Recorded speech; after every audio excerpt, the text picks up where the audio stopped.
it's time to talk about the type of meats we're going to use in making our jerky, and really just about any kind of meat that you choose you can use. But we're going to talk about beef first.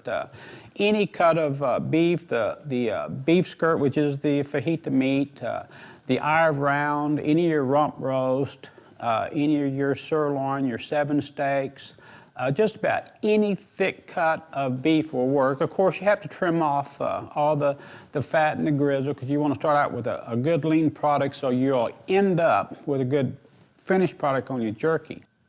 There's a lot of varieties of wild game we can use.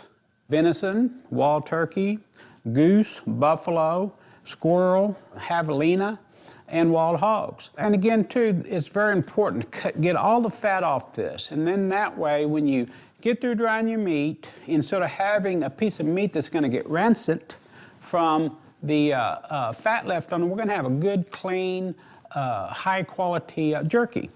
Okay, one of the other things we want to talk about is fish jerky.